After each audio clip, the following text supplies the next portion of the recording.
નમસ્કાર મિત્રો, હવે વક્રંગી કેન્દ્ર માટે કોઈપણ એપ્લિકેશન માટે આ વેબસાઇટ એક જ છે. જેમ કે તમારે એઈપીએસની આઈડી જોઈતી હોય તો પણ અહીંયા જ એપ્લાય કરવાનું છે. એટીએમ માટે એપ્લાય કરવાનું હોય તો પણ અહીંયા જ એપ્લાય કરવાનું થાય છે આ જ વેબસાઇટ ઉપર. અને તમારે કોઈપણ બીસી પોઈન્ટની એપ્લિકેશન કરવાની હોય તો પણ આ જ વેબસાઇટ છે. વેબસાઇટ છે apply.vakrangikendra.in. આ વેબસાઇટ ઓપન કરતાની સાથે અહીંયા નીચે સ્ક્રોલ કરતા તમને અહીંયા એપ્લાય નામનું બટન મળશે. અહીંયા તમે એપ્લાય કરવાનું છે. અહીંયા તમારે કોઈ પણ મોબાઈલ નંબર નાખી, તમારો જે હોય રેગ્યુલર નંબર, એ નંબર નાખી અને તમારે ઓટીપી વેરીફાઈ કરવાનો છે. ફોર એક્ઝામ્પલ આવી રીતે તમે નંબર નાખી, ઓટીપી નાખી વેરીફાઈ કરી લેશું. નંબર વેરીફાઈ થઈ જાય એટલે અહીંયા પાન કાર્ડ પ્રમાણે તમારું નામ નાખવાનું થશે, જન્મ તારીખ અને પાન કાર્ડ નંબર એન્ટર કરવાનો થશે. ત્યારબાદ પાન કાર્ડ અહીંયાથી તમારે અપલોડ કરવાનું છે. સાઇઝ 5 MBથી અંદરની રહેશે. એન્ટિટી ટાઈપમાં તમારે ઇન્ડિવિડ્યુઅલ સિલેક્ટ કરી શકો છો. કંપની હોય, ફર્મ હોય, એના નામે પણ એપ્લાય કરી શકાશે.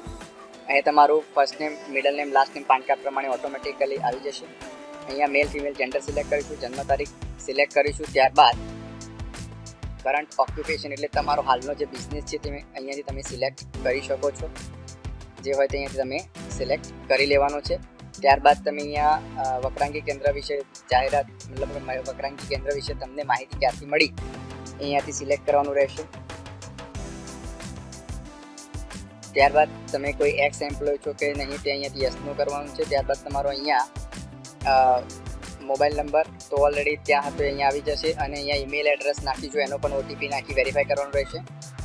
અહીં તમારું ઘરનું એડ્રેસ નાખવાનું થશે કે જ્યાં તમે રહો છો. અહીંયા તમારું પરમનન્ટ એડ્રેસ, જો ઘરનું અને પરમનન્ટ એડ્રેસ સેમ હોય તો અહીંયા સેમ એઝ કરંટ એડ્રેસ કરવાનું છે. ત્યારબાદ તમારે અહીંયા નીચે જે જગ્યાએ કેન્દ્ર બનાવવાનું છે અથવા તમારું સેન્ટર છે એનું એડ્રેસ અહીંયા નીચે લખવાનું થશે.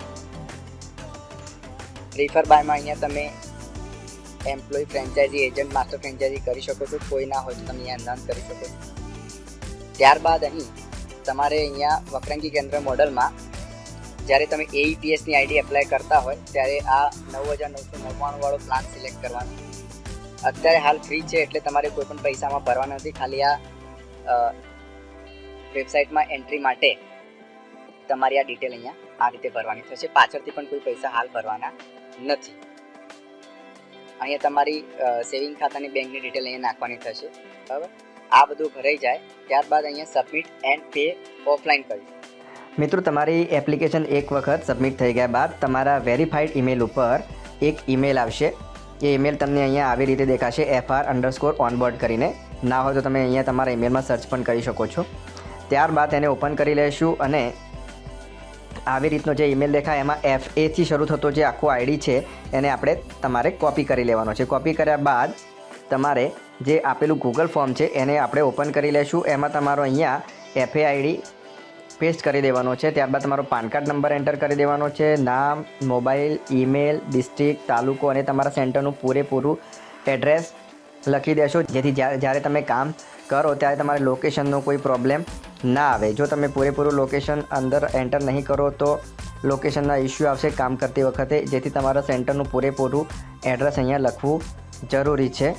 જિલ્લો અને ડિસ્ટ્રિક્ટ, મતલબ કે તમારું સેન્ટરનું એડ્રેસ, તાલુકો, ડિસ્ટ્રિક્ટ અને સ્ટેટ, એવી રીતે પૂરેપૂરું આખું એડ્રેસ આવી જવું જોઈએ, જેથી તમારું એઈપીએસ આઈડી જનરેટ કરવા માટે આગળ મોકલી દેવામાં આવશે.